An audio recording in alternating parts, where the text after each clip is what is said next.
Bismillah, elhamdülillah, ve salatu ve selamu ala Resulillah. Eşhedü en la ilahe illallah vahdehu la şerike leh ve eşhedü enne Muhammeden abduhu ve rasuluh. Amma ba'd.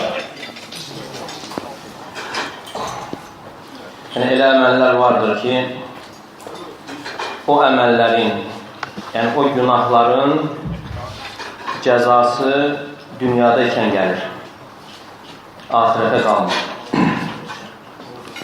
Həqiqətən günahların pis aqibəti vardır, böyük zərərləri vardır. Günahlar hər bir dərdə, fəsada, müsibətə, məşəqqətə və çətinliyə səbəbdir. Allah Teala Şura surəsi 30-cu ayədə buyurur: "Və mə asabəkum min musibətin fəbimə kəsəbət əydikum və ya'fu an kəsir." Başınıza gələn hər bir müsibət qazandığınız günahlara görədir. Allah Teala çoxundan keçir.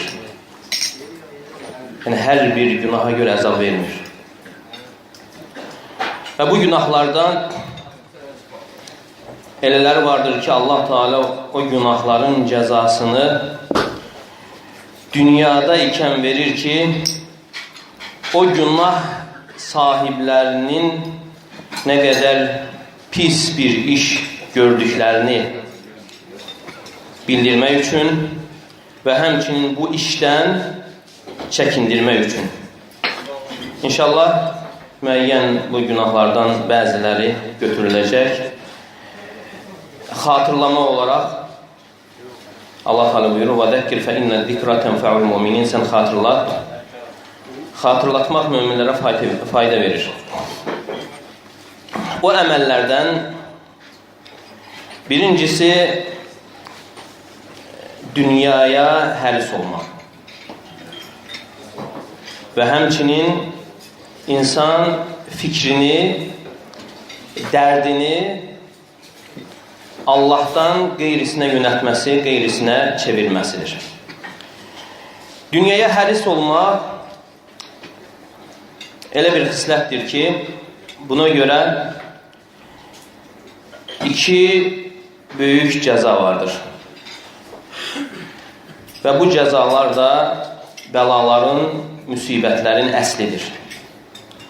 Onlardan birincisi, dünyaya həris olmağın cəzalarından insanın işlərinin dağılması.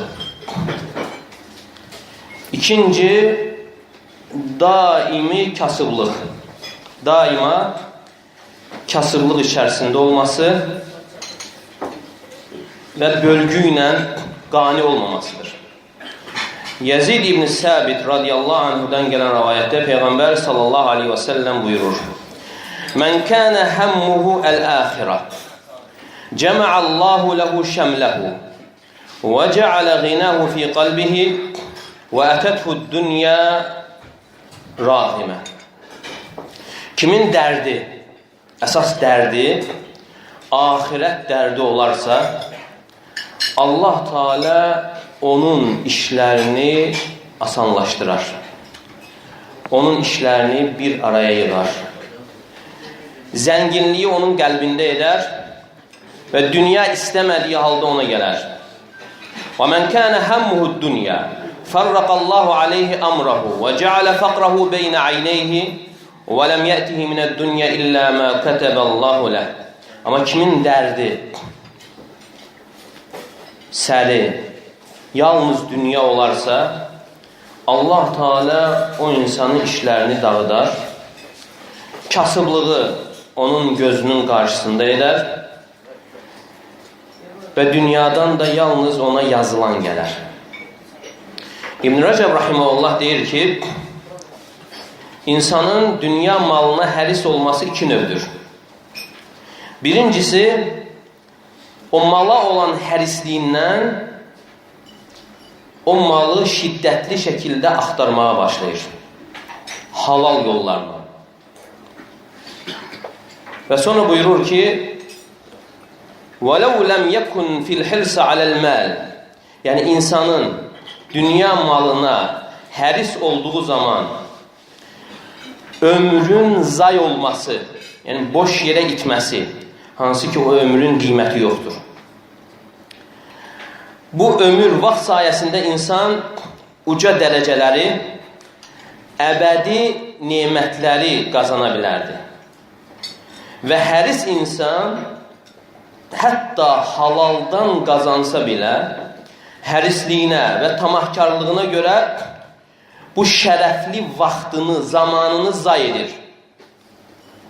وَيُخَاطِرُ بِنَفْسِهِ الَّتِي لَا قِيمَةَ لَهَا فِي الْأَسْفَارِ Və özünü səfərlərdə və təhlükəyə atmaqda nəfsini təhlükəyə atır. Necə ki, deyilmişdir, وَمَنْ يُنْفِقِ الْأَيَّامِ فِي جَمْعِ مَالِهِ مَخَافَةَ فَقْرٍ فَالَّذِي فِعْلُ الْفَقْرِ Kim öz günlərini mal toplamaqda xərcləyərsə, kasıblıq qorxusundan elə onun əldə etdiyi də, yəni kasıblıq olar. Yəni hətta qeyd etmək istəyir ki, insan hərisliyinə görə halal yoldan qazansa belə və görərsən ki, tamahkarlıq onu şərəfli vaxtını zay etməsinə gətirib çıxardır. Dünyaya həris olan insan o hərislik sahibini tamahkar insana əzab verir. Yəni o insan sevinç tapmır və yığdığı malla ləzzət duya bilmir. فَلَا يَفْرُغُ مِنْ مَحَبَّةِ الدُّنْيَا لِآخِرَتِهِ Və dünya sevgisindən ahirət üçün ayrıla bilmir. Niyə?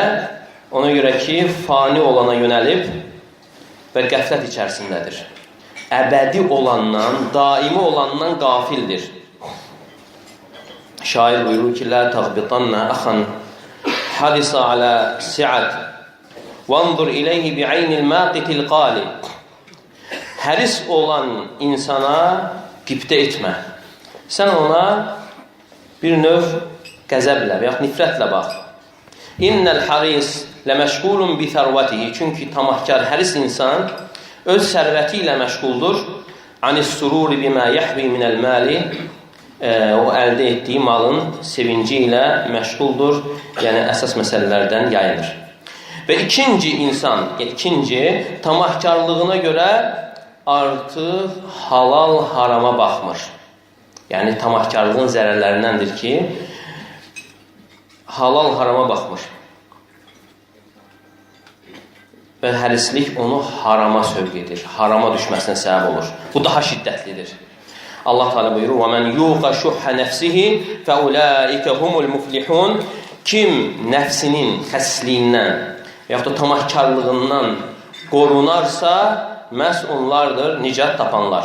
Abdullah ibn Amr radiyallahu anhudan gələn rivayətdə Peyğəmbər sallallahu aleyhi və səlləm buyurur: "İttəquş-şuh fe inneş-şuhha əhləkə men kana qablakum."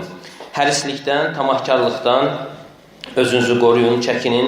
Çünki tamahkarlıq sizdən əvvəlkiləri də həlak etmişdir. Əmarahum bil qati'ati faqat'u və əmarahum bil buxli fəbəxalu. Yəni onları qohumluq əlaqələrini kəsməyə sövq etmiş, onlar qohumluq əlaqələrini kəsmişlər və onları xəsislik etməyə sövq etmiş, onlar xəsislik etmişlər. Və əmarahum bil fucuri fəfəcaru. Və o tamahkarlıq onları facirlik etməyə, günaha sövq etmiş və facirlik etmişlər. Deməli, dünyaya həris olan insan daima dərd, qəm, qüssə içərisindədir. Və ona verilən ruzi ilə qani olmur.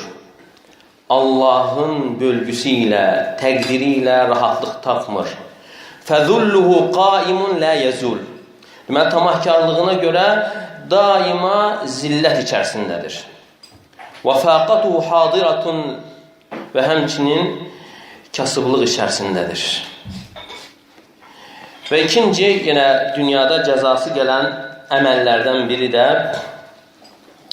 insan fikrini, dərdini Allahdan qeyrisinə yönəltməsidir. İbn Məsud radiyallahu anhdan gələn rivayətdə Peyğəmbər sallallahu aleyhi və səlləm buyurur: "Mən ca'aləl-humumə həmmən vahidən aləl-məadi kəfəhullahu sairə humumih." Bir insan bütün dərdini bir dərd edərsə, ahirət dərdi edərsə, Allah Teala onun bütün dərdlərini aradan qaldırar. وَمَنْ تَشَعَّبَتْ بِهِ الْهُمُومُ مِنْ أَحْوَالِ الدُّنْيَا لَمْ يُبَالِ اللّٰهُ فِي اَيِّ اَوْدِيَتِهَا هَلَكَ. Əgər bir insanın dərdi, səri dünya işlərində olarsa, dünyada şaxələnərsə, dünyanın hansı vadisində həlak olmasına Allah Teala fikir verməz, məhəl qoymaz. فَالْاِهْتِمَامِ اِذَا لَمْ يَكُنْ لِلّٰهِ جَلَّ وَعَلَى مَا يُرْضِيهِ سُبْحَانَ فَاِنَّهُ لَا مَحَالَ مُهْلِكَ لِصَاحِبِهِ. Və insanın maraqlanması, narahatlığı, fikri, dərdi, səri Allah üçün, Allahı razı salan işlərdə olmazsa, bu mütləq onu həlak edəcəkdir, sahibini həlak edəcəkdir və ona bədbəxtçilik və məşəqqət gətirəcəkdir. İbn-i Qayyim rahiməhullah buyurur: İzə asbahal abdu və əmsə və leysə həmmuhu illallahu vahdehu təhəmməlallahu anhu subhanahu havaicehu kulləhə. İnsan sabahladığı və axşamladığı zaman onun dərdi yalnız Allah üçün olarsa, tək Allah üçün olarsa, Allah Teala onun bütün ehtiyaclarını ödəməyi öz üzərinə götürər. وَحَمَلَ عَنْهُ كُلَّ مَا أَهَمَّهِ və onun bütün dərdi sərini aradan qaldırar. وَفَرَغَ قَلْبَهُ لِمَحَبَّتِهِ qəlbini sevgisi üçün boşaldar. Dilini zikri üçün ayırar. وَجَوَارِحَهُ لِطَاعَتِهِ və bədən üzvlərini, əzalarını isə itaət üçün ayırar. وَإِنْ أَصْبَحَ وَأَمْسَ وَالدُّنْيَ هَمُّهِ Əgər insan sabahladığı və axşamladığı zaman onun dərdi yalnız dünya olarsa, حَمَّلَهُ اللّٰهُ هُمُومَهَا وَهُمُومَهَا وَأَنْكَادَهَا Allah Teala dünyanın dərdini, sərini, sıxıntılarını ona yükləyər. وَوَكَلَهُ إِلَى نَفْسِهِ Onu öz nəfsinə buraxar. فَشَغَلَ قَلْبَهُ عَنْ مَحَبَّتِهِ بِمَحَبَّةِ الْخَلْقِ Onun qəlbini insanları sevməklə məşğul edərək Allahın sevgisindən yayındırar.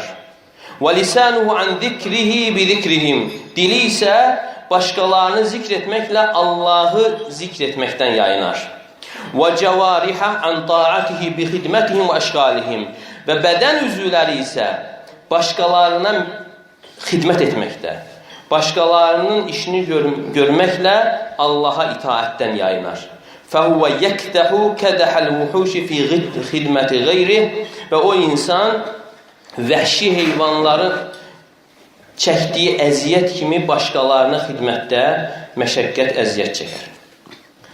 Və həmçinin dünyada cəzası gələn əməllərdən hidayətdən sonra, hidayətə gəldikdən sonra azmaq, təkəbbürlük və xəyanətdir. Hidayətə gəldikdən sonra zəlalətə düşmək, bunun çoxlu dünyada cəzalar vardır. Onlardan ennel ma'siyete ve dalalete ted'u ila ukhtiha. Çünki bir zəlalət, bir günah ona oxşarını gətirir. Və həmçinin bura aiddir boş mübahisələr. Yəni insanın zəlalətə düşməsinin səbəblərdən biri də insanın elmsiz boş mübahisələr etməsidir. Və minhə ennəllaha yunsil abdə nəfsəhu. Və həmçinin onun cəzalarından odur ki, Allah Teala o insana dünya və axirət xeyirlərini unutdurar. وَهَذِهِ الْعُقُوبَاتِ إِذَا اجْتَمَعَتْ فِي الْإِنسَانِ أَوْرَدَتْهُ مَوَارِدَ الْهَلَاكِ وَالْفِتَنِ Bu cəzalar bir insanda cəm olarsa, onu həlak və fitnələr yerinə sövq edər, yönəldər. وَأَوْجَبَتْ لَهُ الْمَصَارِعَ وَالْمِحَنِ Və o insana imtihanlar və həlakı qazandırar, vacib edər. Nəsəlullah ən yücənnibənə mə zahara min dəlik və mə batan Allah Teala'dan istəyirik ki, zahiri və batini bütün fitnələrdən bizi qorusun. Abu Umamə radiyallahu anhudan gələn rəvayətdə Allah Rasulü sallallahu aleyhi və səlləm buyurur: "Mə dallə qavmun ba'də hudən kənu aleyhi illə utul cədəl." Bir qövmün hidayətə gəldikdən sonra azmasına səbəb onların boş mübahisələr etməsi olmuşdur. Hidayətə gəldikdən sonra azmalarına səbəb hədis səhihdir. Şeyx Alban Rahimullah hədisi həsənləşdirib. Hidayətə gəldikdən sonra bir qövmün azmasına səbəb boş mübahisələr, elmsiz mübahisələr etmələri olmuşdur. Allah qorusun. Ona görə bu hədisə əsasən tabiinlərdən biri deyir ki, Allah Teala bir quluna xeyir istəyərsə, ona əməl qapısını açar, mübahisə qapısını bağlayar. Əgər Allah Teala bir quluna xeyir istəməzsə, ona mübahisə qapısını açar, əməl qapısını bağlayar.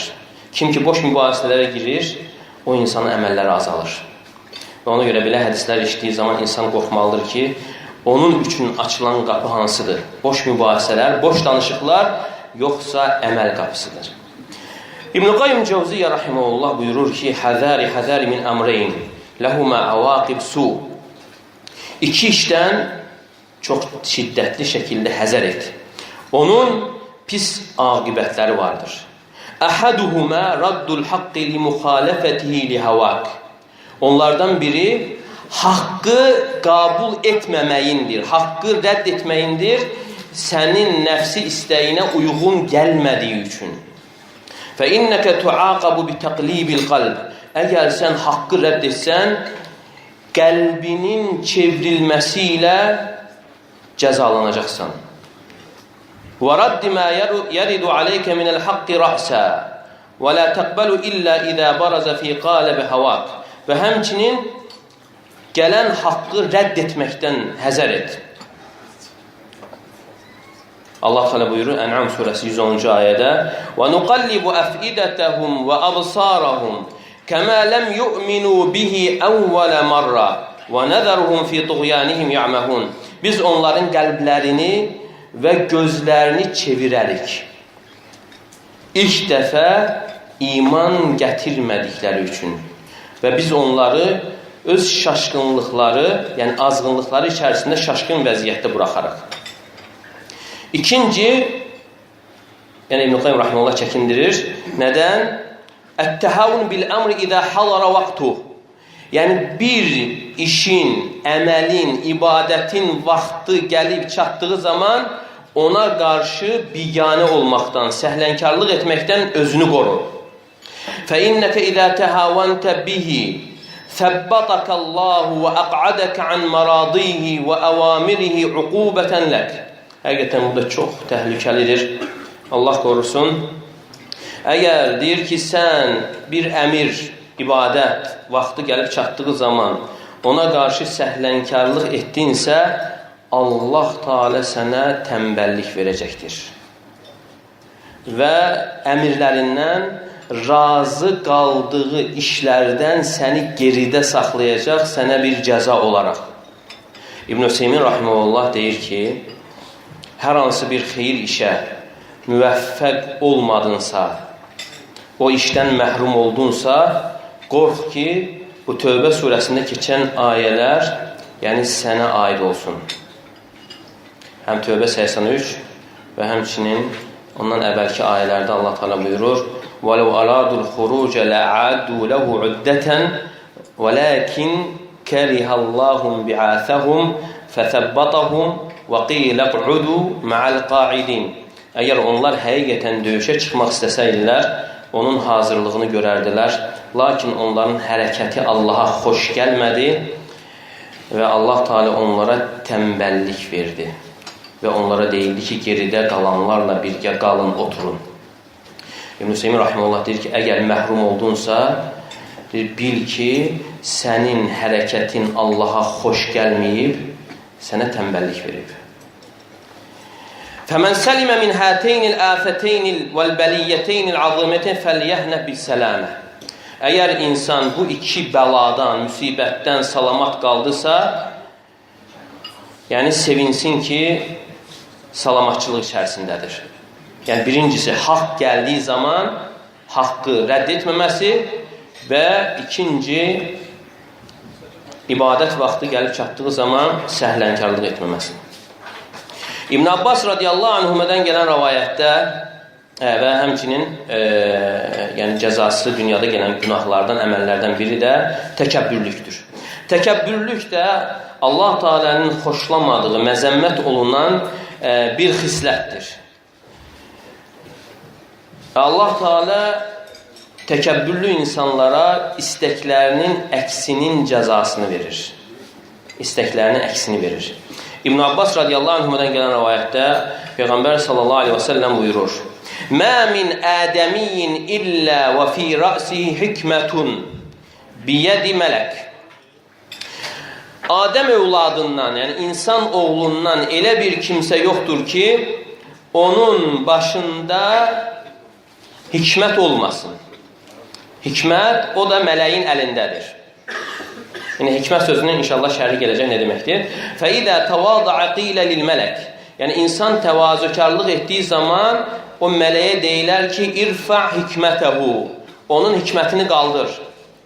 وَإِذَا تَكَبَّرَ قِيلَ لِلْمَلَكِ Təkəbbürlük edərsə, mələyə deyilər ki, ضَعْ hikmətəhu Onun hikmətini düşür, aşağı sal. Bu hədisin şərhində Munavir Rahimullah Feydul Qadirdə deyir ki, hikmət heyvanın çənəsinin altına qoyulan bir şeydir. Yüyən kimi bir şeydir. Yəmnəuhə el-muxalifə Yəni, müxalif olmasının qarşısını alır. Yəni, necə ki, heyvanı yüyən vasitəsilə müxalif olmasının qarşısına alındığı kimi, bu da hikmət də ərəb dilində o mənanı verir. Və o da deyir ki, mələyin əlindədir. Yəni, bu iş mələyə tapşırılıb. فَإِذَا تَوَاضَعَ الْعَبْدُ لِلْحَقِّ Əgər insan haqqa boyun əyərsə və insanlara qarşı təvazökarlıq edərsə, mələyə Allah Teala tərəfindən deyilər ki, onun hikmətini qaldır, yəni onun dərəcəsini, mənziləsini qaldır. فَرَفْعُهَا كِنَايَةٌ عَنِ الْعِذَا فَإِذَا تَكَبَّرَ قِيلَ لِلْمَلَكِ Təkəbbürlük etdiyi zaman yenə mələyə deyilər ki, onun hikmətini qaldır, yəni onu zəlil et, onu alçalt. Təkəbbürlüyün dünyada nəticəsi insanlar arasında zəlil olmasıdır və axirətdə də cəhənnəm əhlindən axan irinli axıntıdır. Allah qorusun. İbn Məsud radiyallahu anhudan gələn rəvayətdə deyir ki, "Mən tadavələ ta'zimən xafadahullah." Kim böyüklük edərək, böyüklük məqsədi ilə təkəbbürlük edərsə, Allah Teala onu alçaldar. Və mən təvada'a lillahi təxəşşu'an rafa'ahullah. Kim mütilik olaraq təvazökarlıq edərsə, Allah Teala onu ucaldar. Kəm bəğəl ibadu alə ba'dihim bisəbəbil kibr. Yəni, insanlar təkəbbürlüyün səbəbi ilə bir-birlərinə qarşı nə qədər azğınlıq edirlər. Və burada bir dəyərli bir tövsiyə vardır Peyğəmbər sallallahu aleyhi və səlləmin və bu tövsiyə insanlara səadətin, yəni xoş həyatın əsasını öyrədir. Peyğəmbər sallallahu aleyhi və səlləm buyurur: "İnna Allaha awha ilayya an tawadu." Allah Teala mənə vəhy etmişdir ki, bir-birlərinizə qarşı təvazökar olun. Hətta la yəfxara ahadun alə ahad. Heç kəs başqasına qarşı öyünməsin. Və la yəbği ahadun alə ahad. Heç kəs başqasına qarşı azğınlıq etməsin. Və həmçinin ey mütəvazi, təvazökar olan kimsə, yəni bil ki, sən yerin aşağısı kimisən, yəni vadi kimi. Bütün su ora gəlir, özündə faydalı şeyləri saxlayaraq, həm özü faydalanır, həmçində başqalarına fayda verir. Amma təkəbbürlü insan, sən də bilməlisən ki, sən hündür bir yer kimisən və su gəldiyi zaman nə özün faydalanırsan, nə də başqasına fayda verə bilirsən. Və həmçinin dünyada cəzası gələn əməllərdən xəyanətdir. Abu Bakr radiyallahu anhudan gələn rəvayətdə Peyğəmbər sallallahu aleyhi və səlləm buyurur: "Mə min zənbin əcdəru ən yuaccilallahu Teala لصاحبه العقوبة في الدنيا مع ما يدخر له في الآخرة من قطيعة الرحم والخيانة والكذب. Günahlar içərisində dünyada ikən cəzasının gəlməsinə daha layiq olan günahlar, hansı ki, ahirətdə də o gələcək, ahirətdə də cəzası ilə yanaşı, qohumluq əlaqələrini kəsmək, xəyanət və yalandır. Xəyanət və yalandır.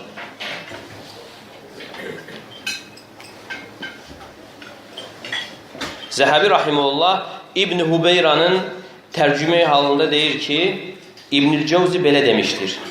İsteyqada vaqtəs səhər, yəni səhər vaxtında, yəni sübh namazından əvvəl oyanır. Fəqa'a fəhadara tabibuhu İbn Rəşəə və qusur. Və onun həkimi İbn Rəşəə gəlir və ona bir şey içirir. Və deyirlər ki, ona zəhər içirmişdi. Və o zəhərin təsirindən ölür. Və yarım ildən sonra o həkimin özünə zəhər içirilir.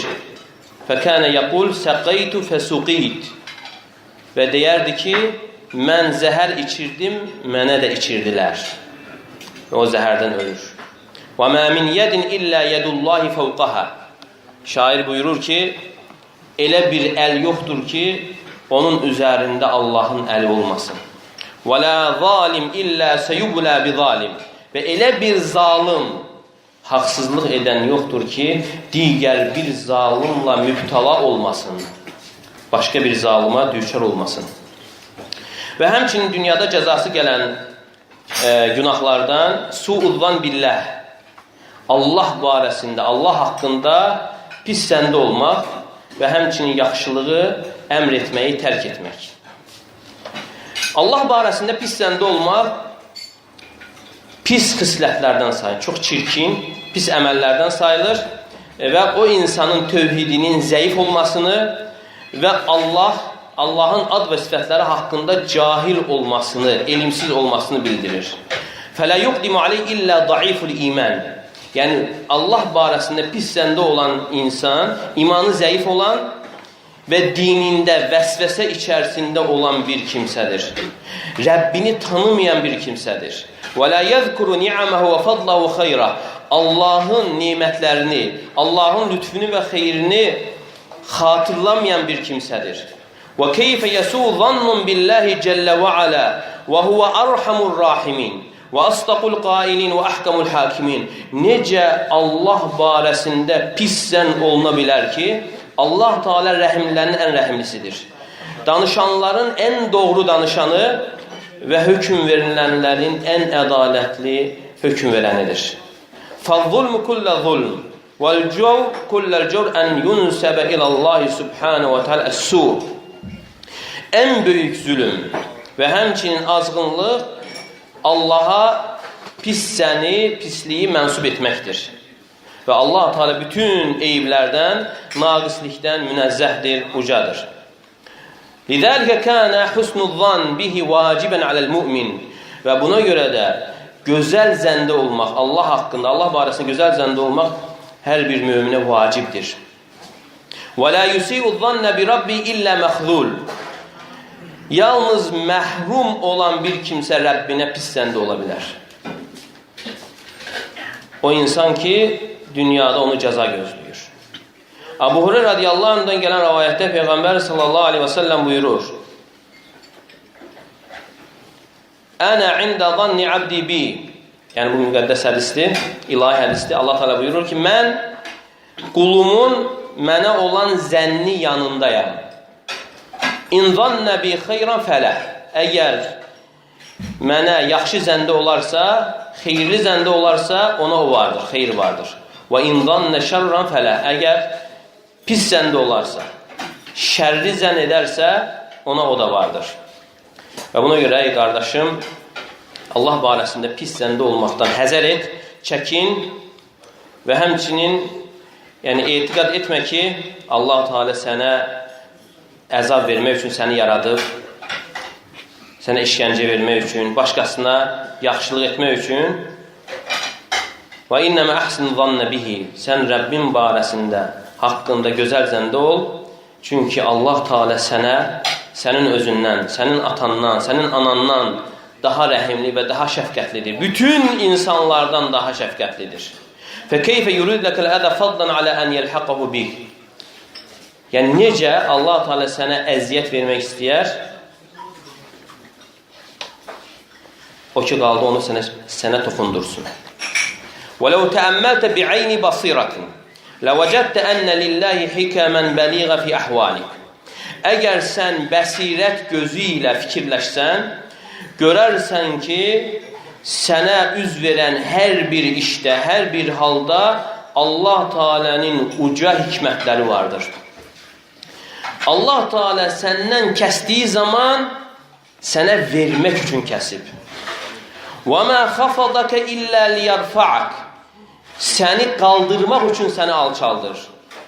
وَمَا ابْتَلَاكَ إِلَّا لِيَهَبَ لَكَ حَسَنَاتٍ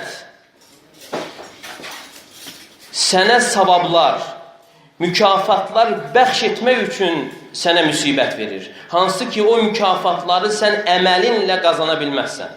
Əməlinlə ona çata bilməzsən.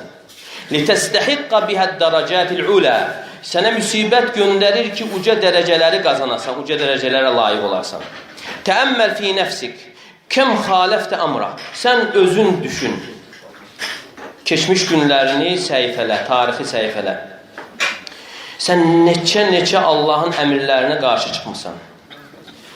Və nə qədər Allahın sənə etdiyi yaxşılıqları batırmısan. Və nə qədər Allahın əmrinə asi olmusan. Və hə əntə ləziltə təkul. Bununla yanaşı sən yenə yeyirsən, içirsən. Bu havanı qəbul edirsən. Əvəleysə dəlikə dəlilən vadihan alə ənəhu arham bikə minəl xalq əcməin. Bu açıq aydın dəlil deyilmi ki, Allah Teala sənə bütün insanlardan daha rəhimlidir. Allah Teala buyurur: "Vəlau yu'axidullahu n-nase bima kasabu ma taraka ala zahriha min dabba."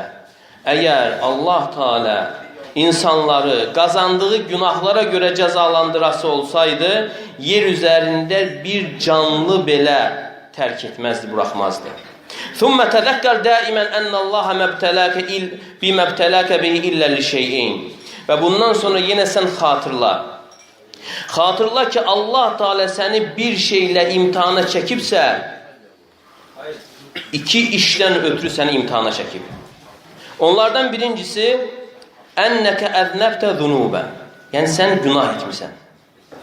Fəl-bələu'l-ləzi ənzələhu bikə seyükəffiruhə birahmətilləh. Və o sənə nazil olan o bəla səbəbi ilə Allah Teala sənin etdiyin günahlara kəffarə edəcəkdir, onları siləcəkdir. İkinci isə, ənəllaha qad əradə ləkəl mənzilətəl-ulyə indah. Allah Teala öz qatında sənin üçün uca bir dərəcəni istəyir. Fəbtələkə liyəcziyəkə aləl-bəla'i bil-həsənəti ləti tuəhilukə litilkəl mənzilə. Yəni, Allah Teala sənə imtihana çəkir, sənə müsibət verir ki, o böyük savabları, həsənətləri qazanasan deyə. İbn Məsud radiyallahu anhu deyir ki, İnna Allaha yu'tid dunya mən yuhib və mən la yuhib. Allah Teala dünyanı sevdiyi və sevmədiyi quluna da verir. Dünyanı sevdiyi quluna da verir, sevmədiyinə də verir. وَلَا يُعْطِ الْاِيمَانَ إِلَّا مَنْ يُحِبْ Allah Teala imanı yalnız sevdiyi bəndəsinə verir. فَعَلَى الْمُسْلِمِ أَنْ يُحْسِنَ ظَنَّهُ بِاللّٰهِ عَزَّ وَجَلْ Və buna görə müsəlmana vacibdir ki, Allah barəsində olan zənnini gözəlləşdirsin. وَيَعْمَلْ عَلَى اِجْتِنَابِ كُلِّ مَا يُغْضِبُهُ Və Allahı qəzəbləndirən hər bir işdən uzaq olmağa çalışsın. Və bununla zənni gözəlləşsin, əməli ilə zənni üst-üstə düşsün. Çünki insanın zənni gözəl olarsa, əməli də gözəl olar. Əgər insanın əməli pis olarsa, zənni də pis olar. O vaxt bəzilər deyirlər ki, günah edirlər və deyirlər ki, bizim zənnimiz gözəldir. Allah haqqında zənnimiz gözəldir. Hasan Basri Rahimullah deyir ki, vallahi yalan deyirlər. Əgər onların zənni gözəl olsaydı, əməlləri gözəl olardı. İbn-i Qayyim rahimehullah buyurur: "Və keyfə yuhsinu zanna bi rabbihi men huve şaridun anhu halun murtahilun fi mesafatihi və ma yughdibu." Necə Rəbbi haqqında gözəl ola bilər ki, o kimsə ki, hər bir halda səfərdə olarkən, evdə olarkən Allahı qəzəbləndirən işlər görür. Allahdan uzaq düşüb, Allahın lənətinə məruz qalır. Qad hana aleyh haqquhu və amruhu fa'ada'a. Yəni artıq Allahın haqqı, Allahın əmri onun üçün heç nədir.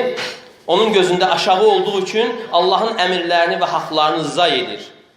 Allahın qadağanları aşağı olduğu üçün onları işləyir və günahlar üzərində israr edir. وَهَلْ هَذَا إِلَّا مِنْ خِدَعِ النُّفُوسِ. Məgər bu nəfsin aldatması deyilmi? Və boş arzular deyilmi? Hasan-ı Basri rahimehullah buyurur: "İnnel mu'mine ahsana zanna bi rabbihi fe ahsanal amel." Mömin insan Rəbbi barəsində zənni gözəl olduğu üçün əməli də gözəldir, əməlini də gözəlləşdirmişdir. "Və innel facira asa'a zanna bi rabbihi fe asa'al amel." Amma facir insan, o günahkar insan isə, pis insan isə Rəbbi barəsində zənnini pisləşdirdiyi üçün əməlini də pisləşdirmişdir. Və həmçinin dünyada ikən cəzası gələn əməllərdən biri də yaxşını əmr edib pisdən çəkindirməyi tərk etmək. Nu'man ibn Bəşir radiyallahu anhumadan gələn rəvayətdə Peyğəmbər sallallahu aleyhi və səlləm buyurur: "Məsəlul qaimi fi hududillahi vel vaqi'i fiha kemeseli qavmin istahamu ala safinə." Allahın əmrlərində duranla durmayanların misalı, yəni yaxşını əmr edib pislikdən çəkindirməyənlərin misalı püşk ataraq gəmiyə minən insanların misalı kimidir. Fasara ba'duhum a'laha və ba'duhum asfalaha. Və püşk atdıqdan sonra onlardan bir dəstəsi birinci mərtəbəyə, o birisi isə aşağı mərtəbədə olurlar və yaxud da göyərtəsində. Və kanəllezine fi asfaliha İdə istəqav minəl məyi marru alə mən fəvqəhum. Aşağıda olanlar hər dəfə suya ehtiyacları olduqları zaman yuxarıdakılardan, yuxarıda olanlardan suyu götürülmüşlər. Fəqalu ləv ənnə xaraqna fi nasibinə xarqan və ləm nu'zi mən fəvqənə. Və aşağıda olanlar deyirlər ki, bir də əziyyət çıxıb əziyyət çəkərək yuxarı nə üçün qalxırıq və elə gəmini buradan deşsək daha asan olar. Və yuxarıdakılara da əziyyət vermərik. Fəin tarakuhu və mə aradu hələku cəmiən. Və Peyğəmbər s.ə.v buyurur ki, yuxarıda olanlar aşağıda olanları öz halında qoysalar, onlara çəkindirməsələr, aşağıdakılar da batacaq, yuxarıdakılar da batacaq, məhv olacaqlar. Və in əxadu alə əydihim nəcəv və nəcəv cəmiən. Əgər onların əllərindən tutub saxlasalar və qoymasalar, çəkindirsələr, onların hamısı nicat tapacaqdır.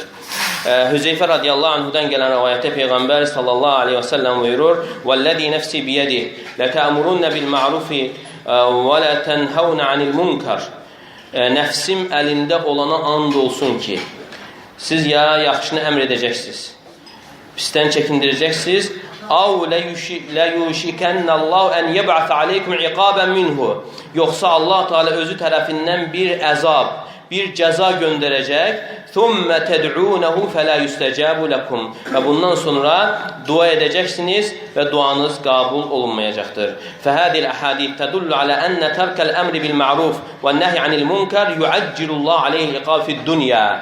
Və bu açıq-aydın bu hədislər dəlildir ki, yaxşını əmr edib pisdən çəkindirməyi insanlar tərk etdikləri zaman dünyada ikən cəza, əzab gəlir və həmçinin o əzabın ümumi gəlməsinə səbəb olur. Tək günahkarların özlərinə yox, necə ki hədisdə keçdi, o əzab, o cəza ümumi gələcəkdir. Necə ki Allah Teala Ənfal surəsində buyurur: "Vattaqu fitneten la tusibennellezina zalamu minkum xassa." Siz elə bir fitnədən həzər edin ki, elə bir müsibətdən, elə bir bəladan çəkinin ki, o təkcə zülm edənlərə, günahkarlara toxunmayacaq. O gələndə hamıya toxunacaqdır. Amma bir yerdə yaxşını əmr edib, bir kənddə yaxşını əmr edib sən çəkindirənlər olarsa, onların səbəbi ilə o kəndə üz verəcək bəlanın qarşısı alınır. Necə ki Hud surəsində Allah Teala buyurur: "Sənin Rəbbin bir məmləkətə, bir kəndə, bir bölgəyə əzab verməz, həlak etməz zülmlərinə görə, nə qədər ki onların içərisində muslihlər var. Muslihlər. Baxın, Allah Teala demədi ki, salihlər var. Ola bilər, ibadət əhli olsun, özlüyündə salih olsun, yenə əzab gələ bilər. Yəni, salih olmağı ilə yanaşı islah etməlidirlər ki, yəni o bəlanın qarşısı alınsın. Bununla kifayətlənir. Allah Teala iştifadə etsin. Sallallahu aleyhi ve Muhammed ve aleyhi ve sellem. İhlasla.com saytı tərəfindən təqdim olundu.